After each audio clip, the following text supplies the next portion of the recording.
بسم اللہ الرحمن الرحیم الحمد للہ وحدہ والصلاة والسلام علی من لا نبی بعدہ۔ آج کی گفتگو میں ہم کوشش کریں گے کہ ایک معیاری تصوف کا جو نظام العمل ہوتا تھا یا اس کے جو مقاصد ہوا کرتے تھے وہ کیا تھے، تو ہم صرف اس حد تک محدود نہیں رہیں گے کہ وہ نظام العمل یا وہ مقاصد بتا کر فارغ ہو جائیں، بلکہ آج کی گفتگو میں ہم ایک کلاسیکل صوفی تھیم پر عملی انداز سے روشنی ڈالنے کی کوشش کریں گے، اور اس کے پیچھے مقصد یہی ہے کہ تصوف جو اصل میں ذوق دین تھا، تصوف اپنی ساخت میں ذوق بندگی کا نام ہے کہ بندگی کا فہم تو معروف ذرائع سے، علماء سے، ان کی کتابوں سے پوری تفصیل کے ساتھ حتماً اور قطعاً حاصل ہو گیا۔ اب بندگی کے حاصل شدہ علوم میں زندگی پیدا کرو، بندگی کا ذوق پیدا کر کے۔ تو ذہن کی مانی ہوئی چیز یا ذہن کی سمجھی ہوئی چیز جب قلب کی تحویل میں جا کر اپنا ذوق پیدا کرتی ہے، اس وقت ہم اس چیز کے مخاطب بننے کی صلاحیت حاصل کر لیتے ہیں، استحقاق حاصل کر لیتے ہیں۔ تو قدیم صوفیہ نے دین کے اس مطالبے کو کہ اللہ کے ہو کر رہو، اپنے فہم کے ساتھ، اپنے ذوق کے ساتھ، اپنے عمل کے ساتھ، تو صوفیہ کا مشرب اور مقصد یہی تھا کہ معلوم دین کو، جس کی تعلیم کا ذمہ صوفیہ نے نہیں لیا تھا کہ دین وہی ہے جو اس کے علماء کہتے ہیں، واضح ہے نہیں بات؟ تو علماء کے بتائے ہوئے دین پر عمل کرنے کے لیے جس قلبی آمادگی اور جس نفسی یکسوئی اور جس طبعی رغبت کی ضرورت ہے وہ ہم سے سیکھو۔ تو اس کو ہم کہہ رہے ہیں کہ علماء فہم دین فراہم کرتے ہیں اور صوفیہ ذوق دین کی فراہمی کی ذمہ داری لیتے ہیں۔ تو اس ذوق دین کو اس وقت پیش نظر رکھتے ہوئے ہم ایک بہت اسٹینڈرڈ صوفی تھیم کا تذکرہ کریں گے، اس کی تفصیل عرض کریں گے۔ مثال کے طور پر اگر یہ مسئلہ ہمارے سامنے آ جائے کہ ہمیں اللہ سے تعلق میں سچائی کا آغاز کس طرح کرنا چاہیے، یعنی اللہ سے تعلق میں سچائی حاصل کرنے کے لیے اللہ کے بھیجے ہوئے دین کا ایک وجودی احاطہ کر لینے والا ذوق پیدا کرنے کے لیے، تو ہم کہاں سے آغاز کریں، یعنی کن احوال کو اٹیمپٹ کریں۔ جیسے عالم جو ہے وہ یہ بتاتا ہے کہ دین اللہ کے بارے میں، دین کے بارے میں ان خیالات کو ذہن میں حاضر رکھو۔ اسی طرح صوفی یہ بتایا کرتے تھے کہ اللہ سے تعلق اور اس دین سے نسبت کے معاملے میں کن بنیادی احوال کی ضرورت ہے۔ ان احوال کی ضرورت ہے جن احوال کے بغیر دین کو ماننے اور اللہ سے متعلق رہنے کا کوئی حقیقی مطلب نہیں رہ جاتا۔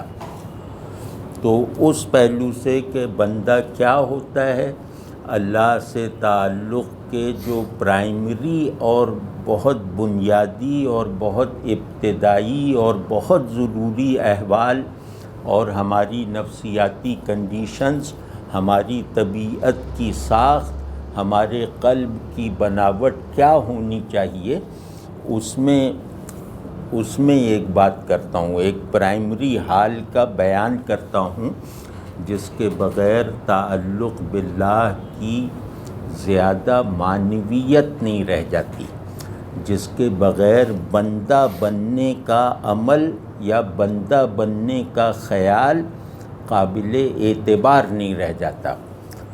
وہ یہ ہے کہ اللہ سے تعلق کے لیے، یعنی اللہ سے تعلق میں پوری سچائی حاصل کرنے کے لیے اور پوری سچائی حاصل کر کے اس تعلق کے لامتناہی مراتب کو طے کرتے رہنے کے لیے سب سے زیادہ بنیادی حیثیت ہے استغفار اور شکر کی، کہ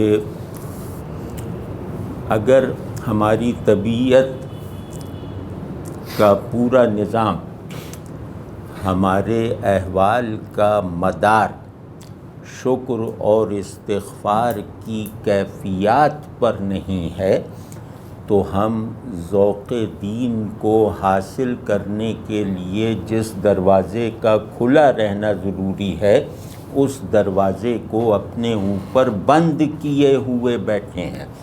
تو اللہ سے تعلق کو اگر اپنے لیے ام الاحوال بنانا ہے، اللہ سے تعلق کو اگر اپنے قلب کے مرکز میں ایک فعال حالت میں جگہ دینی ہے، اللہ سے تعلق کو اگر اپنے دماغ کو روشنی فراہم کرنے والا واحد ذریعہ بنانا ہے، تو اس کے لیے تمہیں سب سے پہلے یہ کرنا چاہیے کہ تمہاری اللہ سے تعلق کے ماحول میں پیدا ہونے والی کیفیات شکر اور استغفار کی ہوں، تمہارا عمل تمہارا ذکر لا الہ الا اللہ ہو، اور اس ذکر کی تاثیر کے ابتدائی تاثیر کے نتیجے میں تمہارے قلب اور طبیعت کے احوال شکر گزاری کے ہوں اور استغفار کے ہوں۔ تو اگر کسی شخص میں شکر اور استغفار کے احوال کمزور حالت میں ہیں یا موجود نہیں ہیں، تو اللہ کو مان لینے کی پوری علمی تفصیلات اس تعلق کے قیام میں ناکام ہو جائیں گی، یعنی اللہ کے بارے میں میرا صحیح علم بھی میرے اندر ان احوال کے فقدان کی وجہ سے بے معنی اور بے اثر رہ جائے گا، کیونکہ اللہ کا مجھ سے پورا مطالبہ یہ نہیں ہے کہ مجھے ان تفصیلات کے ساتھ مان کر فارغ ہو جاؤ۔ اللہ کا سارا تقاضا مجھ سے یہ نہیں ہے کہ میرے دین کو، میری ذات و صفات کو درست تفصیلات کے ساتھ سمجھ کر بس ایک طرف ہو جاؤ۔ یہ دونوں تقاضے اور یہ دونوں مطالبات ہیں اللہ کے کہ صحیح مانو، صحیح سمجھو، لیکن ان دونوں تقاضوں کی حیثیت ایک تیسرے تقاضے میں جا کے ضم ہو جاتی ہے۔ ایک تیسرا مطالبہ ہے اللہ کا جو ان دونوں تقاضوں کی تکمیل کو نتیجہ خیز، بامانی، حقیقی اور سچا بناتا ہے، جو علم کو سچا بناتا ہے، جو اعمال میں صداقت اور اخلاص پیدا کرتا ہے، وہ یہ ہے کہ میرے ساتھ تعلق کے احوال کا حامل ہونا چاہیے تمہارے قلب کو، اور ان احوال کے زور سے تمہارے نفس میں تزکیے کا عمل فطری انداز سے ہو جانا چاہیے۔ آپ سمجھ گئے نہیں؟ اللہ سے تعلق کا مقصود یہ ہے کہ میں اپنے نفس، اس کے احکام پر چل کر، اس کی ذات و صفات کو مان کر اپنے نفس کا ایسا تزکیہ کروں کہ میں سچا بندہ بننے کے لائق ہو جاؤں۔ دین کا مقصود اس کے علاوہ کچھ نہیں ہے کہ اللہ کے سچے بندے بننے میں کامیابی حاصل کرو، مجاہدے کے ساتھ، محبت کے ساتھ، اطاعت کے ساتھ، خشیت کے ساتھ، اور ان سب کے اس سارے پیکج کے ایک عنوان یعنی اتباع سنت کے ساتھ۔ تو دین کا پورا واحد مطالبہ یہ ہے کہ اللہ کے رسول صلی اللہ علیہ وسلم کی مکمل اطاعت اور اتباع کرو، عقائد میں بھی، اعمال میں بھی، تصورات میں بھی اور احوال میں بھی۔ تو احوال آپ سمجھتے ہیں نا، احوال کہتے ہیں کسی چیز کو سنجیدگی کے ساتھ قبول کر لینے کے نتیجے میں دل میں پیدا ہونے والی کیفیتیں۔ کبھی یہ نہیں ہو سکتا کہ میں اللہ کو صرف ذہن سے مانوں اور قلب کو لا تعلق رکھوں، یہ اللہ کو ماننا ہوا ہی نہیں، یہ مذاق ہے۔ چاہے میرا ذہن جو ہے وہ غزالی اور ابن تیمیہ جیسا دین کی تمام تفصیلات کا عالم ہو، اس علم کے باوجود اگر میرے قلب کی حالی تصدیق میرے علم اور ایمان کو میسر نہیں ہے تو یہ علم اور ایمان اللہ کے ساتھ مذاق ہے اور اللہ کو نہ ماننے کا ثبوت ہے۔ یعنی ذہن کہتا رہے کہ میں اللہ کو مانتا ہوں لیکن دل ماننے کے احوال نہیں رکھتا تو اس کا یہ کہنا لغو ہے، اس کا یہ کہنا ناقابل اعتبار ہے، کیونکہ اللہ کی ذات اور اس کو ماننا اور اس سے تعلق کا ارادہ بھی کر لینا یہ ممکن ہی نہیں ہے کہ میرے قلب میں احوال نہ پیدا کرے، میری طبیعت میں کیفیات نہ پیدا کرے، میرے باطن میں زلزلہ بن کے نہ رہ جائے۔ مطلب یہ انسانی فطرت کے خلاف ہے کہ وہ بڑی چیزوں پر اگر یقین رکھتا ہے تو اس یقین سے مناسبت رکھنے والے جذبات و احساسات بھی ضرور رکھتا ہے۔ اگر مجھے شعر پر یقین ہے تو اس شعر پر یقین کے نتیجے میں میرے اندر اس یقین سے مطابقت رکھنے والے احساسات بھی ہیں۔ مطلب میں شعر سے ڈروں گا، شعر سے ڈرے بغیر شعر کو ماننے کے کیا معنی ہیں؟ آگ سے ڈرے بغیر آگ کو ماننے کے کیا معنی ہیں؟ ٹھنڈے پانی سے تسکین کا تجربہ حاصل کیے بغیر ٹھنڈے پانی پینے کا کیا مطلب ہے؟ آپ سمجھیں نا، یعنی انسان کا پورا جو پرسیپشن کا نظام ہے وہ یہ ہے کہ ذہن جس چیز کو اپنے مرکز کی حیثیت دیتا ہے، ذہن جس چیز پر خود کو فدا کر دیتا ہے، یعنی ذہن کے ماننے کی دو قسمیں ہیں کہ وہ کسی چیز کو اپنے دلائل سے مان لیتا ہے مگر اس کا امکان بھی محفوظ رکھتا ہے کہ ہو سکتا ہے میرا ماننا غلط ہو، تو اس طرح ماننے کے عمل میں ذہن اپنی حرکت تحقیق کو چھوڑتا نہیں ہے، ذہن متحرک رہتا ہے۔ لیکن ذہن میں ماننے کا ایک مزاج ایسا ہے کہ وہ جس چیز کو مان لیتا ہے پھر تحقیق اور جستجو کی تمام حرکتوں کو ترک کر دیتا ہے، شانت ہو جاتا ہے، پیسو ہو جاتا ہے، وہ مطلب اس میں بندھ جاتا ہے۔ تو اللہ کو ماننے کا وہ دوسرا عمل ہے کہ اللہ کو مانتے ہی میرا ذہن گویا اپنی منزل کو پا لیتا ہے اور اپنی جستجو اور جستجو اور تحقیق کی حرکت کو ہمیشہ کے لیے روک لیتا ہے اور خدا پر ایمان کو اپنی تمام ایکٹیو اور پیسو فیکلٹیز کے لیے بائنڈنگ بنا لیتا ہے۔ یہ اللہ پر ایمان کا ایک فطری تقاضا ہے نا، اور ذہن اللہ کو اس پیسیوٹی کے بغیر، اس فلفلمنٹ کے بغیر مان ہی نہیں سکتا۔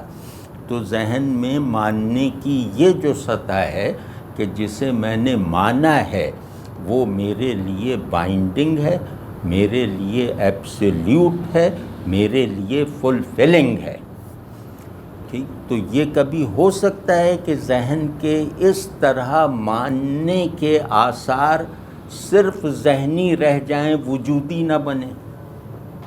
یعنی ذہن جہاں جا کے خود کو اپنی پوری صلاحیتوں کے ساتھ سرنڈر کر دیتا ہے، تو ذہن کے اتنے عظیم سرنڈر کا اثر میرے وجود پر نہ پڑے، صرف ذہنی ہو، یہ ممکن نہیں ہے، مطلب یہ نیچرلی محال ہے۔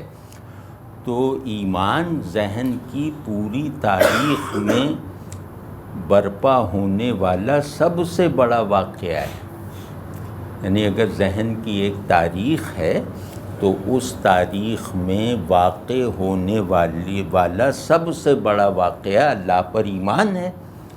اسی طرح ذہن کی پورے سیر و سفر میں حاصل ہو جانے والی آخری واحد اور سب سے بڑی منزل یہی ایمان ہے، ٹھیک ہے نا؟ جہاں ذہن گویا اپنی مجموعی کلیت کے ساتھ خود کو سرنڈر کر کے اس ایمان کو اپنی ایکٹیویٹی کے لیے ایسا بنا لیتا ہے جیسے گھوڑا اپنے کوچوان کے لیے خود کو بنا لیتا ہے۔ پھر ایمان ذہن کی تمام سرگرمیوں اور ایکٹیویٹیز کے لیے کوچوان کی حیثیت اختیار کر لیتا ہے کہ جہاں یہ موڑے گا وہاں یہ مڑے گا۔ یعنی پھر ذہن اپنے فالسیفائبل علوم بھی ایمان کی نگرانی میں حاصل کرتا ہے، یعنی علمی بھی ایمانی صحت کے ساتھ کرتا ہے۔ آپ سمجھیں نا، یہ ذہن کی پوری جیسے نفسیات ہے، یہ ذہن کے میکینکس ہیں، یہ ذہن کی کلینکل اسٹڈی کے نتائج ہیں۔ یہ کوئی ذہن کے متعلق قائم ہونے والے فلسفیانہ تصورات اور مفروضے نہیں ہیں۔ ذہن کا کلینکل انالیسس آپ کو یہ بتاتا ہے کہ یہ اپنی ایک فائنل پیسیوٹی پہ پہنچ کر اپنی تمام ایکٹیویٹیز کو اس پیسیوٹی کے کانٹینٹ کے تابع رکھتا ہے۔ آپ سمجھ رہے ہیں نا؟ جیسے دنیا پرست آدمی جو ہے اس کا ذہن ہمہ وقت دنیا کے تعلق کے حوالے سے حرکت میں رہتا ہے، یعنی کہ اپنا مقصود اس کی نظر میں ہمیشہ رہتا ہے، اور اس کا ہر عمل چاہے وہ بظاہر براہ راست طریقے سے دنیا سے متعلق نہ بھی ہو، اس عمل کا مفاد بھی دنیا سے قریب ہو جانا ہوا کرتا ہے۔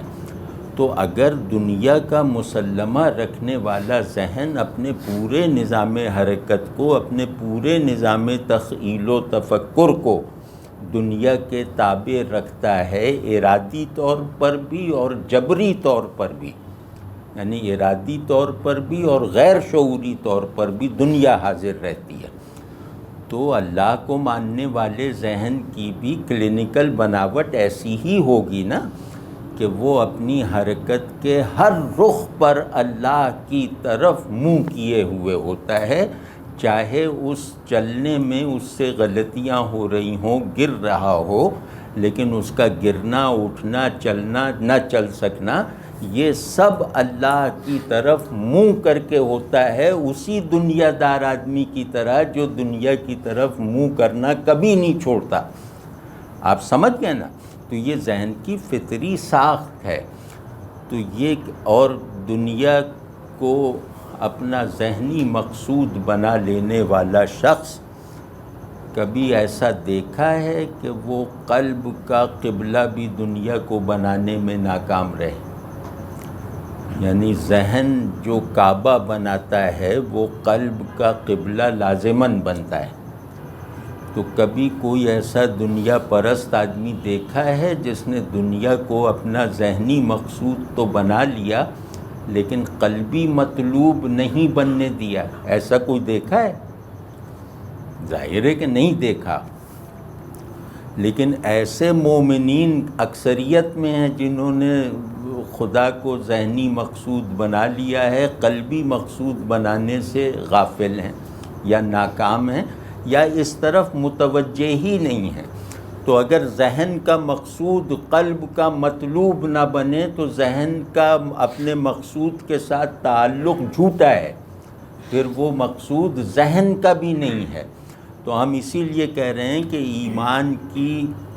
ایمان کا ذہنی کانٹینٹ اس وقت تک بے اصل اور غیر حقیقی ہے جب تک وہ کانٹینٹ سارا کا سارا قلب میں منتقل نہ ہو جائے۔ آپ سمجھیں نا کہ جو آدمی کی میٹا کانشسنس ہے وہ دماغ میں نہیں ہوتی، اس کے کانٹینٹس دل اور دماغ میں مشترک ہوتے ہیں، وہ صرف تصورات کی شکل میں نہیں ہوتی، وہ اسے مسلسل احساسات کی تائید اور کمک حاصل ہوتی رہتی ہے۔ تو صوفیوں نے اس بات کو جو جتنا سمجھا اور اپنی سمجھ کے مطابق ایمان کے اس عظیم الشان تقاضے کو تعلق باللہ میں سب سے بڑی ضرورت کو پورا کرنے کا جو ڈسپلن عملاً بنایا، اس کی کوئی مثال کسی اور دینی طبقے میں نہیں ہے۔ تو یہ وہ اتنے قیمتی لوگ تھے، اتنی قیمتی روایت تھی جو ایسے ہی ہو گیا کہ جیسے عقاب کی پرواز کو اب کوے نبھا رہے ہیں۔ تو تصوف کے ساتھ بھی دیگر تمام ڈسپلنز کی طرح یہی ہوا کہ یہ یہاں عقابوں کے وارث کوے بن گئے، تو اس کی وجہ سے یہ سارے مسائل پیدا ہوئے۔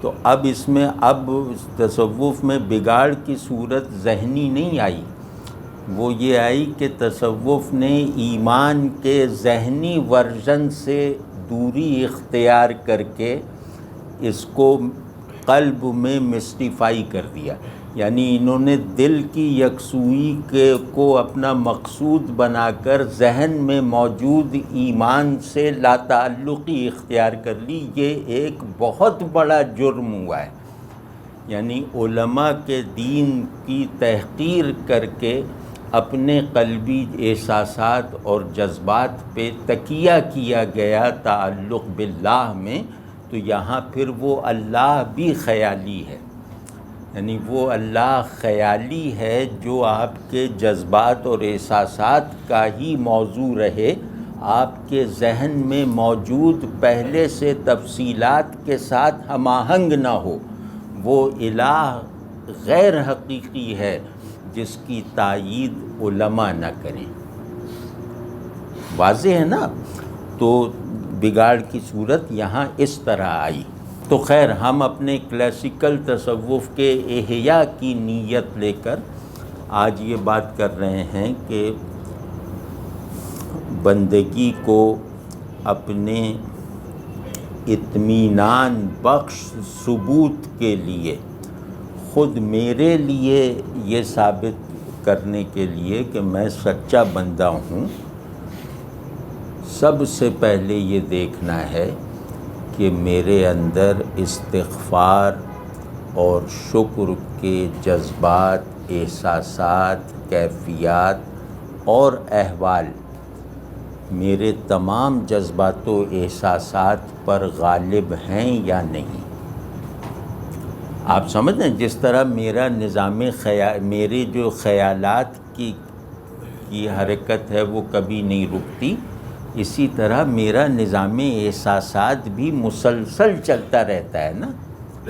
تو ہوتا یہ ہے کہ میں اپنے احساسات کو کبھی کبھی ذہن جو ہے شناخت کر کے مجھے محسوس کروا دیتا ہے، لیکن وہ احساسات چلتے ہوئے احساسات ہوتے ہیں، ان کو کسی مرحلے پر حسب ضرورت ذہن پہچان کر مجھے محسوس کروا دیتا ہے۔ ایسا نہیں ہوتا کہ میرے ذہن سے وہ احساس پیدا ہو جاتا ہو، ٹھیک ہے نا؟ تو جس طرح خیالات میں ایک میکینیکل تسلسل ہے، اسی طرح احساسات میں بھی ایک اجرا ہے، احساسات بھی جاری رہتے ہیں۔ تو میرے لیے یہ پہچاننا بہت آسان ہے کہ میرے تمام احساسات میں غالب احساس کون سا ہے۔ کبھی آپ غور کیجئے کہ ہمارے 10-15 احساسات ہی ہیں نا، زیادہ سے زیادہ ہمارے 2-4 ہی جذبات ہیں، تو ان جذبات احساسات میں غالب جذبہ اور احساس کون سا ہے، اگر ہم تھوڑی دیر اپنی طرف متوجہ ہو کر دیکھیں تو ہمیں اس کا صحیح جواب مل جاتا ہے بغیر کسی کے بتائے ہوئے۔ تو بس بندگی کا تقاضا یہ ہے کہ ان جذبات و احساسات میں مرکزی اور غالب حیثیت شکر اور استغفار کی ہونی چاہیے۔ یعنی میرے کچھ احساسات ہیں جو مجھے مغموم رکھتے ہیں، اداسی میں رکھتے ہیں، ٹھیک ہے نا۔ احساسات کی کچھ ہی کیٹیگریز ہیں نا، اداسی کا احساس، غصے کا احساس، مایوسی کا احساس، امید کا احساس، خوشی کا احساس، غم کا احساس، ٹھیک ہے نا۔ تو اب مجھے یہ دیکھنا ہے کہ میرے وہ احساسات جو اداسی کی قبیل سے، غم کی نوع سے تعلق رکھتے ہیں، ان کی پرورش استغفار کے قوی احساس سے ہو رہی ہے یا نہیں، وہ استغفار کی کیفیت میں ڈھلتے ہیں یا نہیں۔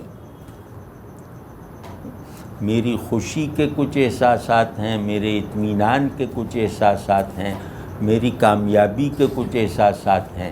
ان احساسات پر، اس پوری کیٹیگری پر مجھے یہ نظر رکھنی ہے کہ ان احساسات کی باغ ڈور شکر کے ہاتھ میں ہے یا نہیں۔ تو اگر ایسا ہے تو میں نے بندگی میں صادق ہونے کا، اللہ سے تعلق میں سچا ہونے کا سرٹیفکیٹ حاصل کر لیا۔ اب میرے اندر اللہ سے تعلق کی درکار خصوصیتوں میں جو سب سے بنیادی خصوصیت اور اہلیت ہے وہ پیدا ہو گئی ہے کہ تم دیکھ لو میرے تمام خوشی کے احساسات ایک نقطۂ جذبی، ایک نقطۂ حسی میں ضم ہیں، اور وہ نقطۂ حسی شکر ہے۔ میرے تمام اداسی اور غصہ اور مایوسی جو ہے، اس سے مناسبت رکھنے والے سارے احساسات جو ہیں وہ استغفار کے حسی ہول کے اجزاء ہیں۔ وہ ایک استغفار کا یونیورس ہے، ایک شکر کی کائنات ہے۔ یہ میرے لیے میرے تمام احساسات کی مدر کیٹیگری ہے، یعنی میرے تمام احساسات ان احساسات سے پیدا بھی ہوتے ہیں اور ان احساسات پر تمام بھی ہوتے ہیں۔ تو اگر یہ نہیں ہے اور تو پھر ظاہر ہے کہ میں نے جس اللہ سے تعلق رکھا ہے وہ اللہ شاید حقیقی اللہ نہیں ہے، وہ خیالی خدا ہے، جس میں مطلب جس کے تعلق کو محسوس کرنے کی ضرورت نہیں ہے۔ مطلب آپ سمجھیں کہ کوئی قدیم صوفی اگر مجھے نصیحت کرتا، مجھے سالک بنانے کا آغاز کرتا، تو وہ پہلی ہدایت مجھے یہ کرتا کہ شکر اور استغفار کو اپنے نظام احساسات کا، اپنے نظام احساسات پر حاکم کر کے دکھاؤ، ان کا مبدا، ان کا اوریجن بنا کے دکھاؤ، ان کا اینڈ بنا کے دکھاؤ۔ تو بخدا کہہ رہا ہوں کہ اگر اس کے اس سبق پر عمل کرنے میں میں کامیابی حاصل کر لیتا تو مطلب یہ ممکن ہی نہیں تھا کہ اللہ سے تعلق میں مزید کمالات مجھے ہر روز ایک نئے سے نئے کمال کی صورت میں حاصل نہ ہوتے، اور میں اس حدیث کا مصداق نہ بن جاتا کہ ہلاک ہو گیا وہ شخص جس کا آج اس کے پچھلے کل سے اچھا نہیں۔ اس حدیث پر عمل کو صوفیہ نے ممکن بنایا ہے، پرانے صوفیہ نے، یعنی میرا آج میرے پچھلے کل سے اچھا ازروِ حال ہوگا نا، کہ جس نے ہلاک ہو گیا وہ جس کے آج کا تعلق باللہ کل کے تعلق باللہ سے زیادہ آگے نہیں بڑھا۔ ہلاک ہو گیا وہ شخص جس کا ہر سانس تعلق باللہ کے راستے میں رکھے جانے والے قدم کی طرح نہیں ہے، جو ہر سانس میں ان منزلوں کی طرف پیش رفت نہیں کرتا، ہلاک ہو گیا وہ شخص۔ تو اس ہلاکت سے بچنے کا پہلا قدم یہ ہے، پہلی صورت یہ ہے کہ میں اپنے نفس کو شکر اور استغفار سے مانوس کروں۔ اب میں اس کی ایک اور نفسیاتی افادیت عرض کرتا ہوں۔ تو وہ نفسیاتی حکمت یہ ہے کہ جب ہم کہتے ہیں کہ نفس کا تزکیہ کرو تو اس بات کی دعوت دیتے ہیں، خود کو اس بات کا پابند بناتے ہیں کہ نفس میں موجود اچھائیوں کو ترقی دو، نفس میں موجود برائیوں کا خاتمہ کرو۔ یہ تزکیہ اس کا نام ہے کہ نفس نیکی میں ترقی کرے، اپنے اندر موجود نیکی کے مادے کو زیادہ سے زیادہ کام میں لائے اور اپنے اندر موجود برائی کے مادے کو کمزور کرتا جائے۔ تو اس میں رکاوٹ یہ ہے کہ اگر نفس کو احساس جبر ہو جائے، یعنی اگر یہ ہو جائے کہ میں مجبور ہوں یا مجھے مجبور کیا جا رہا ہے، تو پھر وہ کسی بات کا اثر قبول نہیں کرتا، اور کسی وقت اگر وہ جبر کے تحت کوئی اچھائی اختیار بھی کر لیتا ہے تو اس جبر سے نکلنے کے عمل کو خفیہ طور پہ جاری رکھتا ہے، اور کسی مرحلے پر اتنا شدید حملہ کر دیتا ہے کہ جبر کے نتیجے میں حاصل ہونے والی اچھائی تو غارت ہوتی ہی ہے، پہلے غیر موجود برائیاں بھی ابھر کے حاضر ہو کر ہم پر مسلط ہو جاتی ہیں۔ تو نفس کو احساس جبر میں مبتلا کیے بغیر اس کا تزکیہ کامیاب ہو سکتا ہے، اسے مجبور کر کے تزکیے کا کوئی بھی عمل کامیاب نہیں ہو سکتا، وہ کاؤنٹر پروڈکٹیو ہے۔ تو اب اس میں یہ ہے کہ یہ نفس میں آزادی کے ساتھ ہے، یعنی یہ کہ شکر سے اسے مانوس کر لیا جائے تو شکر اس کی آزادی کو بڑھاتا ہے، گھٹاتا نہیں ہے۔ یعنی نفس میں جو چیزوں سے ریلیشن ہے، چیزوں سے طمع اور لالچ کا تعلق ہے، شکر جو ہے وہ اس تعلق کی نیگیٹیوٹی کو ختم کرتا ہے، اس تعلق کے بیج کو نہیں مارتا۔ یعنی نفس کو اس بات پہ مجبور نہیں کرتا کہ تم میز، کرسی، قلم اور گلدان سے تعلق اور ان کی طرف کشش کا احساس نہ رکھو، یہ نہیں کرتا، بلکہ یہ کرتا ہے کہ جو بھی تمہارے لیے ایک نظام کشش ہے، جتنے بھی تمہارے پرکشش آبجیکٹس ہیں، ان کے ساتھ اپنے اس تعلق کو برقرار رکھو، لیکن اس تعلق کا نتیجہ شکر ہونا چاہیے۔ مطلب یہ کہ میں ایک کار لینا چاہتا ہوں، اس کے وسائل نہیں رکھتا تو اس کے لیے ترستا رہتا ہے میرا نفس، اور پھر اس کے لیے مجھے محنت پر مجبور کرتا رہتا ہے کہ کہیں جا کے کام کرو، اتنا پیسہ لو، یہ گاڑی خریدو۔ تو شکر جو ہے وہ اس سارے عمل کو روکتا نہیں ہے، وہ کہتا ہے بس ٹھیک ہے، پیسہ جمع کرو اور گاڑی لے لو اور یہ لے لو، لیکن یہ کہ گاڑی لینے کی کوشش کو دعائیہ آہنگ میں رکھو، اور جب گاڑی محنت کر کے کمانے کے بعد جب گاڑی خرید لو تو اس میں شکر کرو۔ یعنی گاڑی لینے کی کوشش کو دعائیہ انداز میں کرو، اور گاڑی حاصل کرنے کا حق شکر ادا کر کے کرو، تو اس گاڑی کے ساتھ تمہارے نفس کا تعلق اپنی بالکل تمام تفصیلات کے ساتھ وہ اللہ کو خوش کرنے والا ہو جائے گا، وہ اللہ سے تعلق کو مضبوط کرنے میں مددگار ثابت ہوگا۔ آپ سمجھے اب اس میں نفس کی کتنی آزادی ہے کہ نفس نعمتوں کا ایک غیر محدود تصور باندھ کر انہیں حاصل کرنے کی کوششوں میں لگا بھی رہے تو اس کا ہر نعمت کی طرف لپکنا گویا نعمت بھیجنے والے کی طرف آگے بڑھنا بن جائے گا۔ شکر ایسی سواری ہے جس کے بہت سے اسٹیشنز اور پڑاؤ ہیں، لیکن ہر اسٹیشن اور ہر پڑاؤ پر اس کی منزل اللہ کی خوشنودی ہے، ٹھیک ہے نا؟ تو شکر کا آپ سمجھ رہے ہیں نا کہ شکر نفس کو انبساط، کشادگی اور آزادی کی حالت میں رکھتا ہے، اس پر کوئی بڑی روک لگائے بغیر۔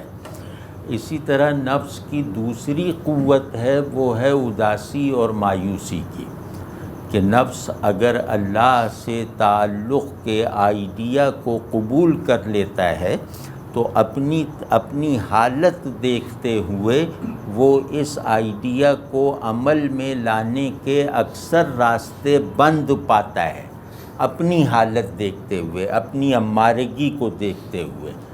تو اب یہ جو نفس کی یہ جہت ہے جو اس کی نیکی کے پوٹینشیلز کو کام میں نہیں آنے دیتی، اس حالت کو بھی آپ پروڈکٹیو بنا دیتے ہیں، نتیجہ خیز بنا دیتے ہیں، اسے استغفار سے مانوس کر کے۔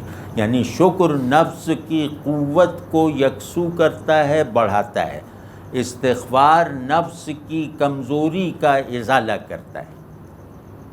تو اب آپ دیکھیں کہ ان دونوں پولز میں نفس کو رکھا جائے، شکر اور استغفار کے، تو اس کے تزکیے کا پورا سامان اس کی طمانینت اور اس کی سیٹسفیکشن کے ساتھ نہیں ہوگا، کسی جبر کے بغیر۔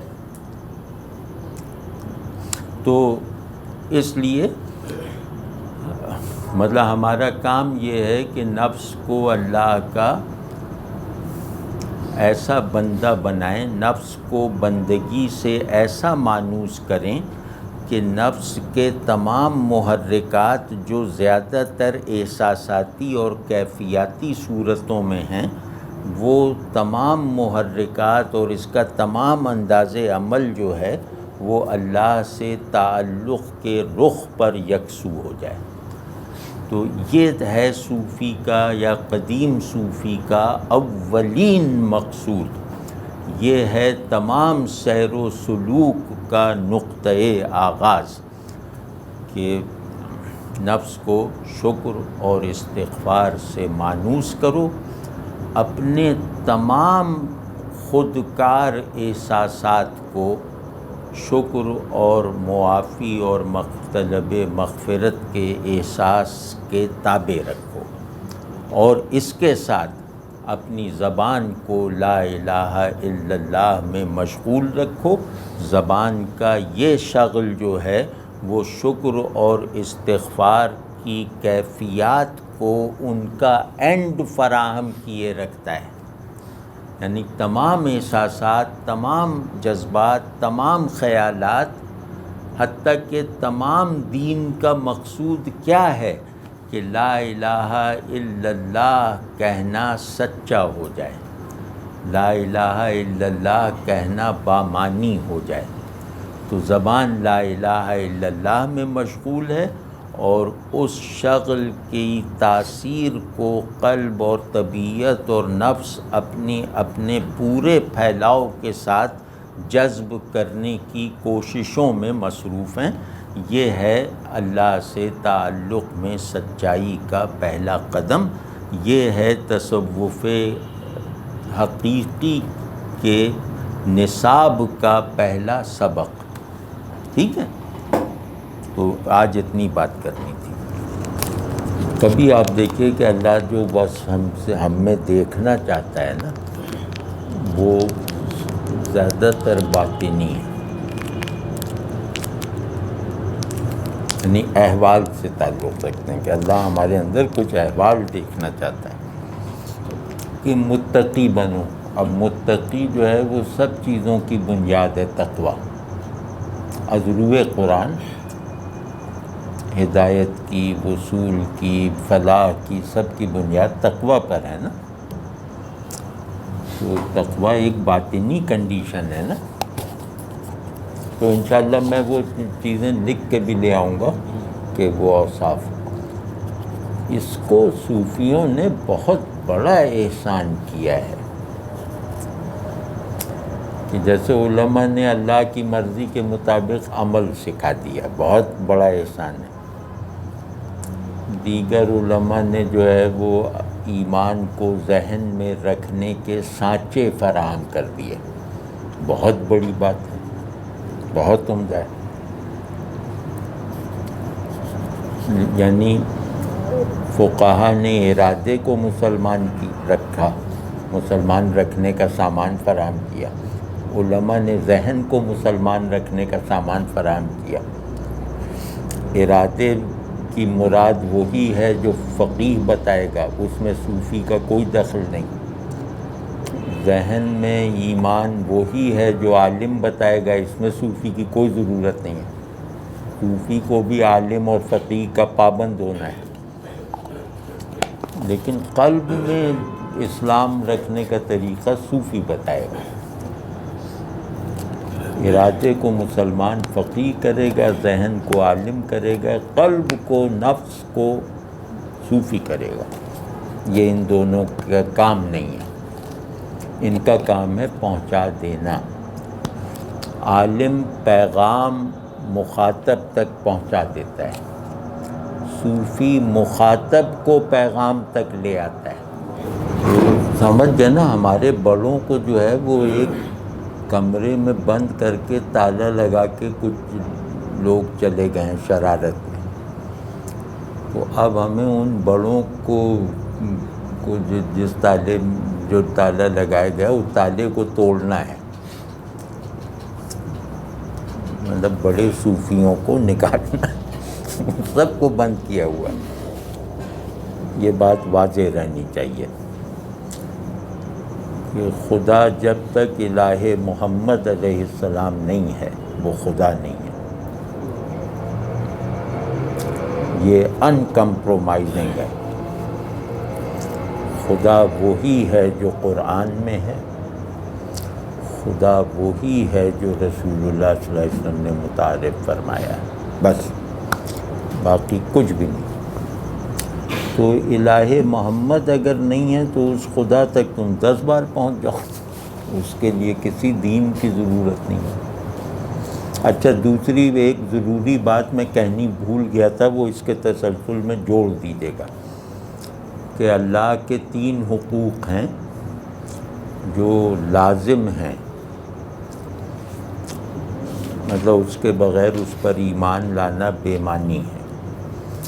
ایک اس کی صحیح معرفت جو خود اس کی کتاب اور اس کے رسول صلی اللہ علیہ وسلم سے لی جائے، صحیح اور یقینی معرفت، ٹھیک ہے نا. اور دوسرا ہے اس کی خشیت،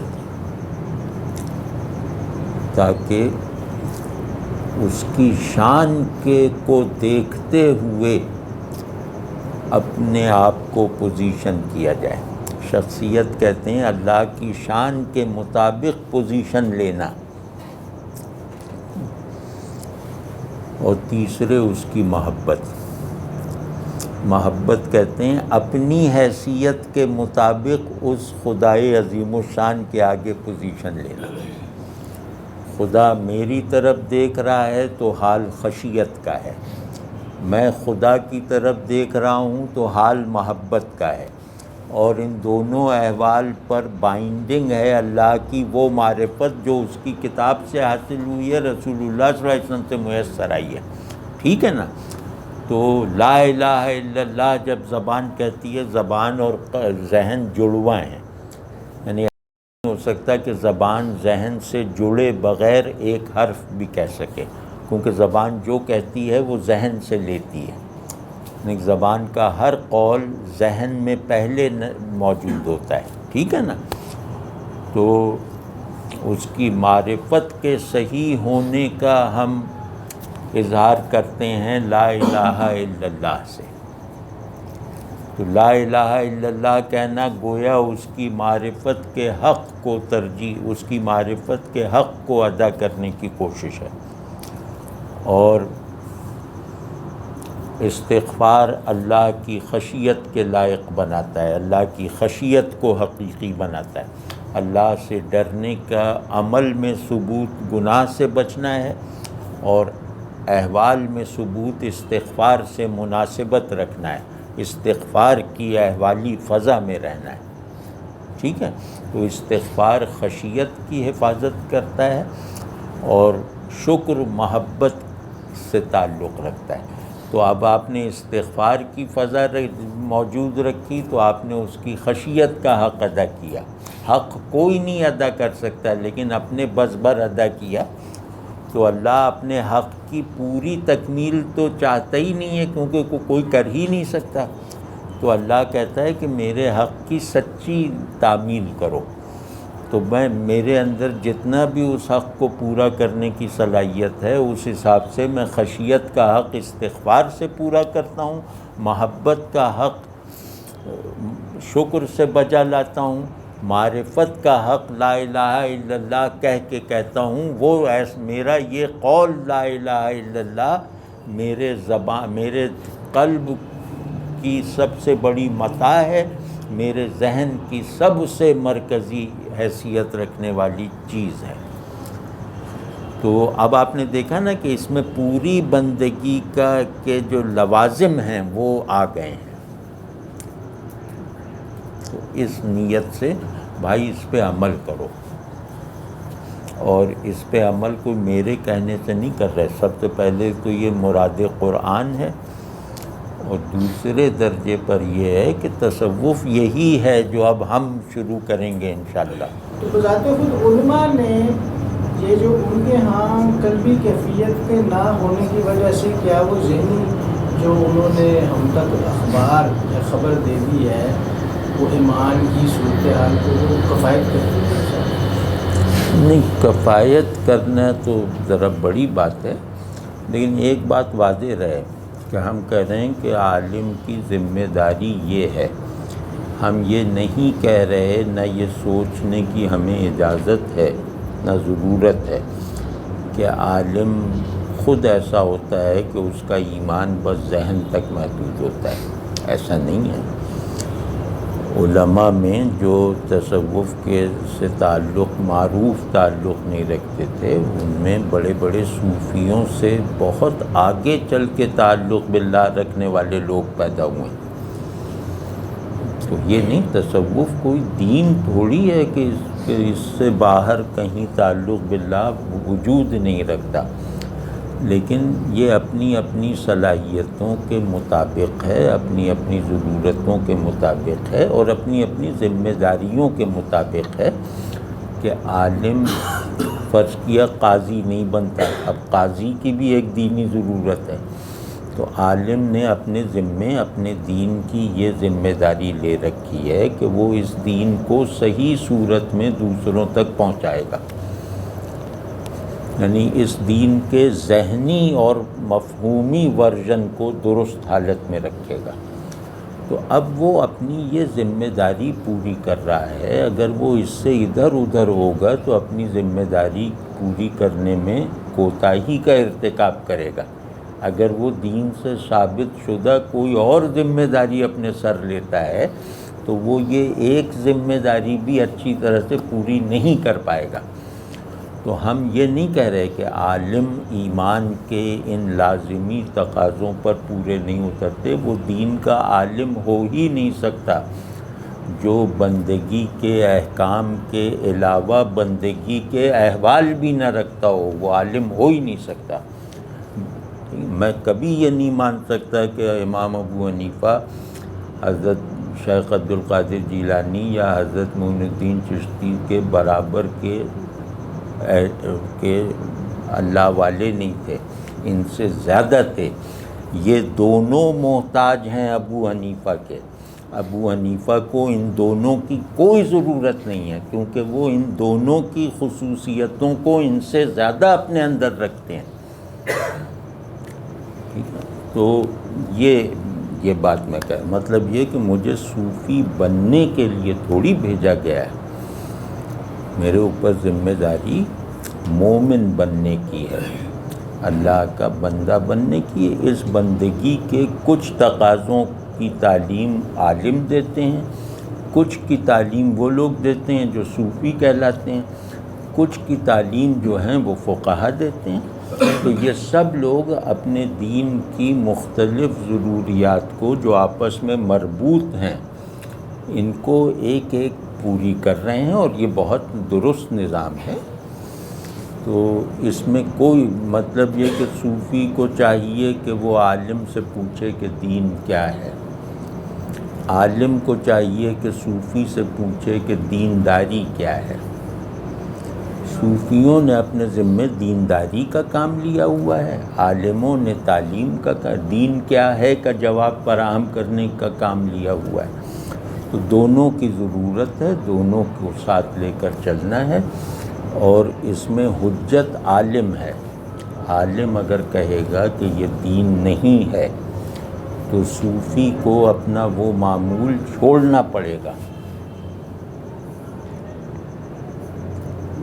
تو یہ بیلنس قائم رکھنا ہے۔ تو جیسے داتا صاحب نے اپنی کتاب میں لکھا ہے کہ رسول اللہ صلی اللہ علیہ وسلم ایک بوڑھے آدمی کو گود میں لے کر آ رہے ہیں، تو یہ حیران ہوئے کہ ایک بوڑھا آدمی آپ صلی اللہ علیہ وسلم کی گود میں ہے۔ تو ان کے سوال کی نوبت نہیں آئی، آپ صلی اللہ علیہ وسلم نے فرمایا کہ یہ تمہارے امام ہیں ابو حنیفہ، یہ ہے نا۔ تو ایسا تھوڑی، ابو حنیفہ جو ہیں وہ 2 رکعت آدھی رات میں پڑھتے تھے۔ ابن قیم صاحب کو دیکھنے آتے تھے لوگ ان کی نماز کو، کہ ان کی نماز دیکھ کے اپنی نماز اچھی کریں۔ اب ابن قیم کا تو تصوف سے اگر کوئی تعلق ہے تو وہ مخالفانہ ہے۔ تو یہ صوفیوں کے نام رکھنے والے لوگوں سے غلطی یہ ہوئی کہ انہوں نے اپنے احساسات کو عقائد بنا لیا۔ صرف یہ نہ کیا جائے نا، تو اس میں کیا ہے؟ میں تو سمجھتا ہوں بڑا ناقص ہے جس کے دل میں جو خواب میں نیند میں چلتا ہوا یہ نہ پکارے کہ یا اللہ آپ کہاں ہیں، میری آغوش میں سما جائیے۔ یہ حال بہت قیمتی حال ہے، لیکن اب اس حالت کی بنیاد پہ ہم یہ عقیدہ بنا لیں کہ اللہ کو آغوش میں لینا ضروری ہے، تو گڑبڑ یہاں سے ہوگی۔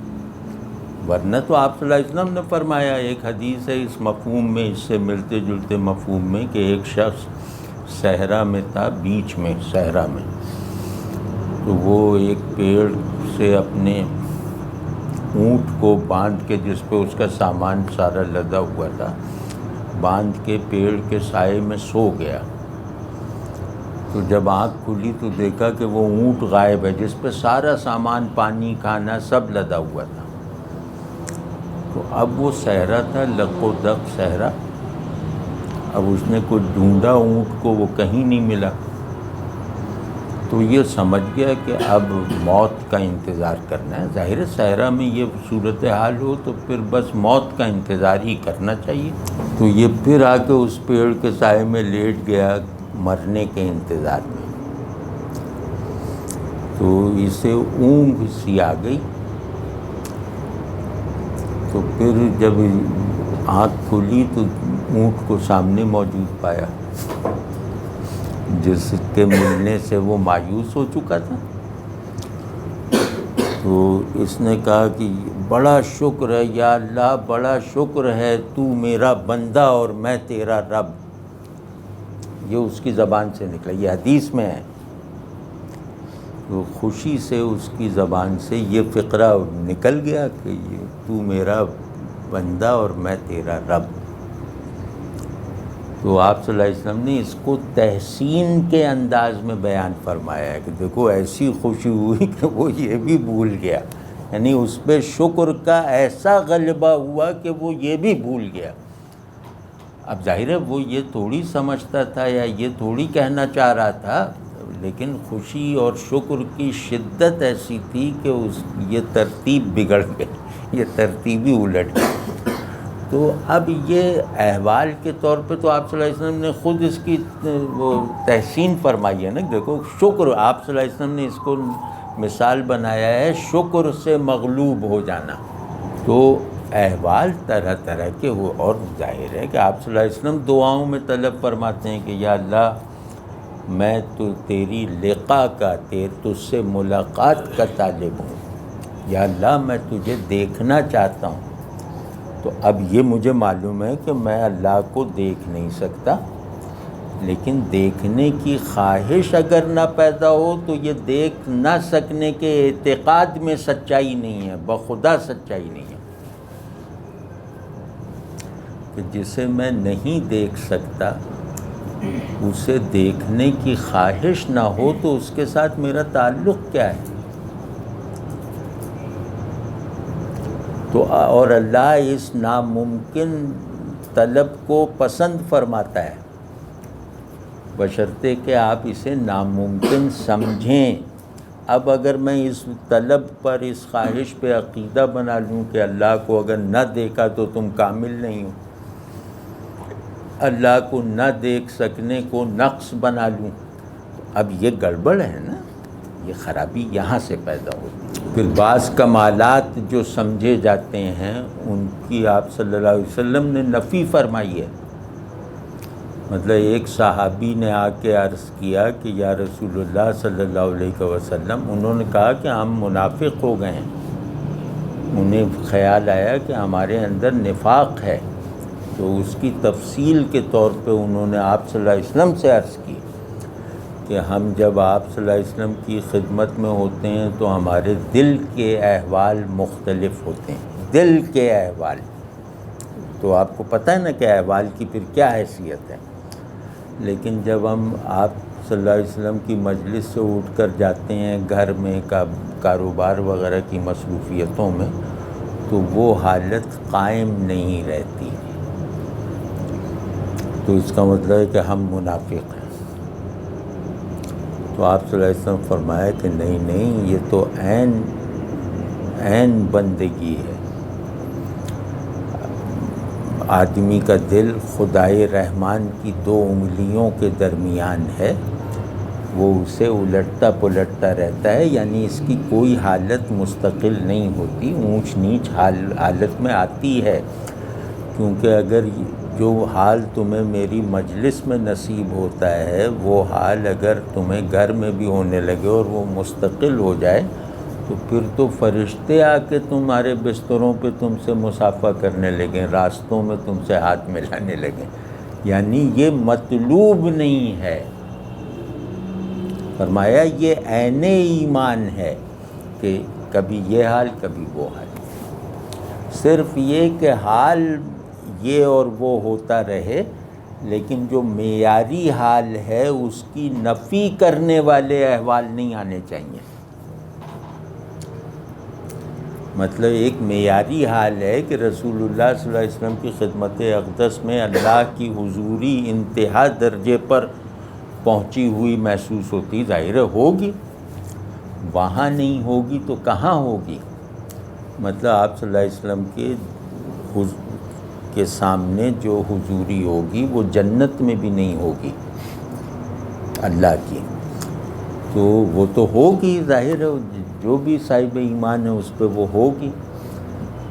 تو وہ جب آپ صلی اللہ علیہ وسلم نظر سے اوجھل ہوں گے تو وہ حضوری بھی اوجھل ہو جائے گی، لیکن وہ حضوری کمزور پڑ کے یا اوجھل ہو کے اپنے سے متصادم کوئی اور کیفیت نہ پیدا کرے۔ یعنی آپ صلی اللہ علیہ وسلم کے حضور میں پیدا ہونے والی اللہ کی یاد آپ صلی اللہ علیہ وسلم کی مجلس سے نکل کر غفلت میں نہ بدلے۔ تو بس یہ مقصود ہے، یہ مطلوب ہے کہ میرے اندر جو اچھے احوال ہیں ان میں اونچ نیچ آتی رہے گی، لیکن انشاءاللہ میں اپنے اندر کسی ایسے حالت اور کیفیت کو قبول نہیں کروں گا ان اچھے احوال کو ختم کر دینے والی ہو، ان اچھے احوال کے برخلاف ہو. بس یہ میری اور آپ کی ذمہ داری ہے. آپ نے پہلے ذکر کیا تھا کہ حدیث کا حوالہ دیا تھا کہ ایک مومن کا آج کا دن کل سے بہتر ہوتا ہے، مطلب یہ کنڈیشن ہے، ورنہ بڑے سخت الفاظ استعمال ہوئے کہ ہلاک ہو جائے. تو اس کو اگر اس چیز سے جوڑا جائے جو بھی آپ نے بتایا کہ مطلب کہ ایک طرف ہم نے مطلب اسینڈ کرنا ہے، اوپر کی طرف جانا ہے، اور دوسری طرف ہم نے مطلب یہ اوپر نیچے اتار چڑھاؤ آتا رہتا ہے. تو اس میں جو مطلب بیلنس ہے وہ اس کے بارے میں بتائیے. بیلنس ہے گناہ سے بچنا، نیکی کرنا. تو اللہ کی حضوری کے کم یا زیادہ احوال میں رہتے ہوئے اللہ کی نافرمانی کے عمل سے بچنا اور اللہ کی خوشنودی کے عمل کو انجام دینا. مثال طور پہ کل تک میں 10 گناہ کرتا تھا تو آج وہ 9 ہو گئے، تو میرا آج پچھلے کل سے اچھا ہے ان 9 گناہوں کے باوجود. کل تک جو ہے وہ میں 10 نیکیوں کا حامل تھا، آج وہ 11 ہو گئی ہیں، تو میرا حال کل سے اچھا ہے. اسی طرح تھوڑا گہرائی میں جا کر یہ کہ مجھے کل جو اللہ کی حضوری کا ایک لمحہ حاصل ہوا تھا جس نے مجھے مطلب شرابور کر دیا تھا،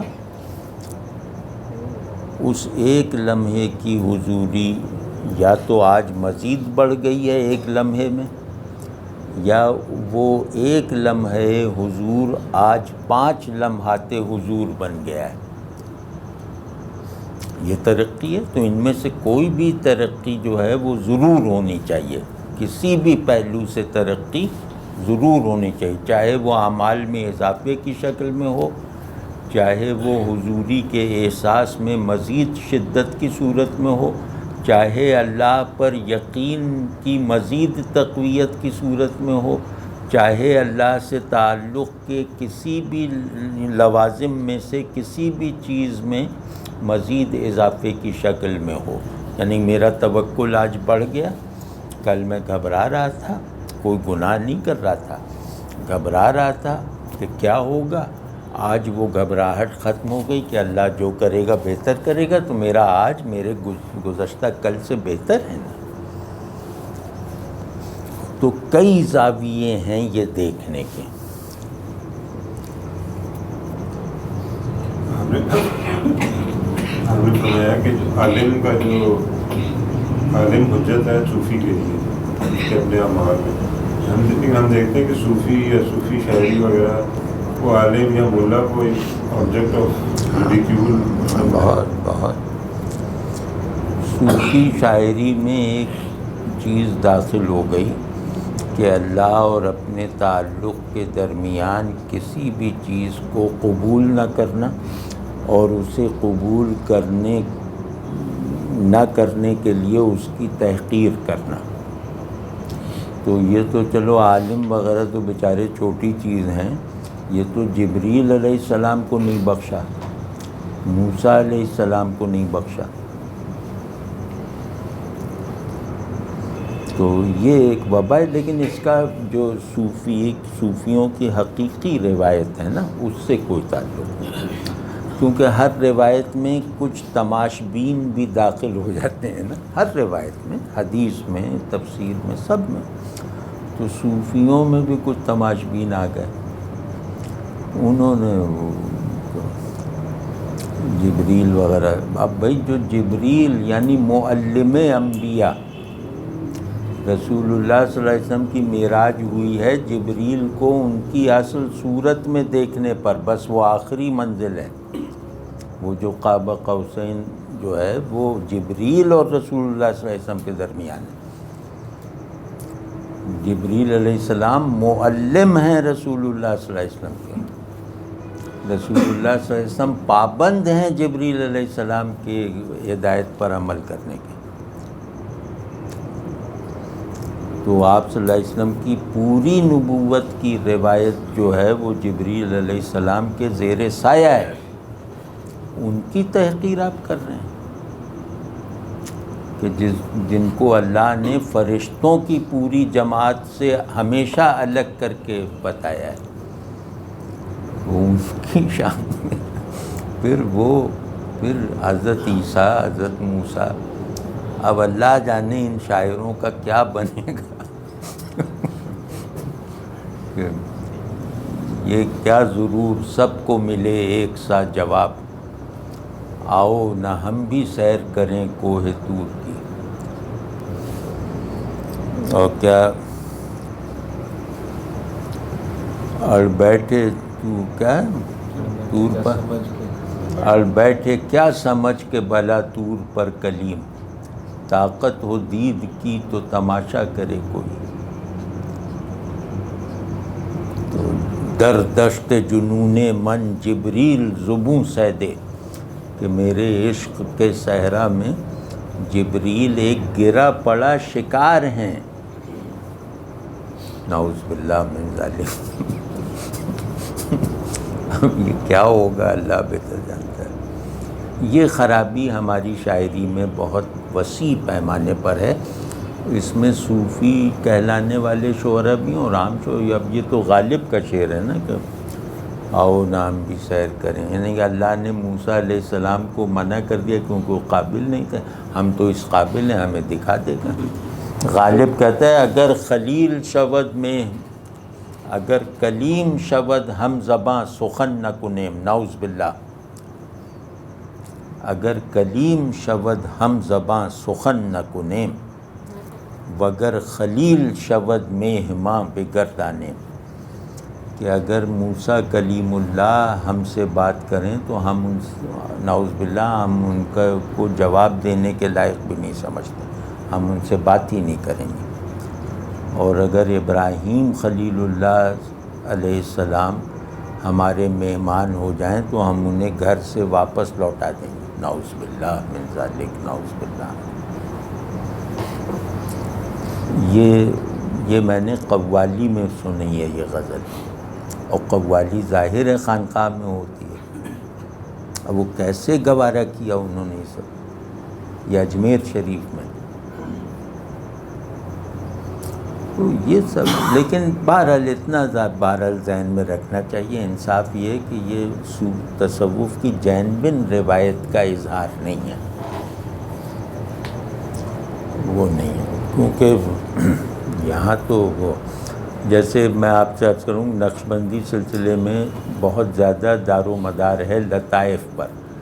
لطائف کہتے ہیں اللہ کی طرف لے جانے والی سواریاں جو مختلف دروازوں سے قرب میں داخل ہوتی ہیں، تو ہر جو 5 لطائف ہیں جو اللہ کی طرف عروج کرنے والے لطائف، ان میں سے ہر لطیفہ کسی نہ کسی نبی کے نقش قدم پر ہے۔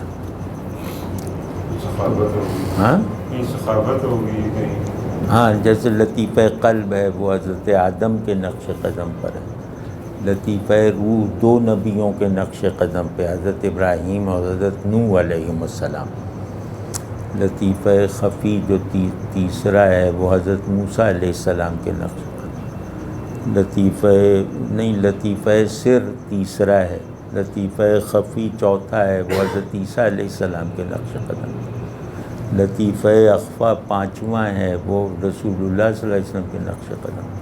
تو وہاں یہ سب نہیں ہے، یہ سب خرافات، یا یہ جو فصوص الحکم ہے یہ انبیاء علیہم السلام ہی سے حقائق اخذ کرنے والی کتاب ہے نا۔ ہاں وہ ہے جیسے کچھ صوفیہ، ایک صوفی جو بڑے نامور صوفی، ان کا ایک شعر ہے کہ میان عاشق و معشوق رمزیست، کہ عاشق اور محبوب کے درمیان ایک راز ہے کہ جبریل امی را ہم خبر نیست، کہ اس سے جبریل امی بھی جو ہیں وہ واقف نہیں ہے۔ تو اس میں اس کی تعویل یہ کہ یہ رسول اللہ، یہ نعت کا شعر ہے، یہ رسول اللہ صلی اللہ علیہ وسلم اور اللہ کے درمیان ایک بھید ہے جو اللہ ہی جانتا ہے، تو ٹھیک ہے، اس میں توہین نہیں ہے۔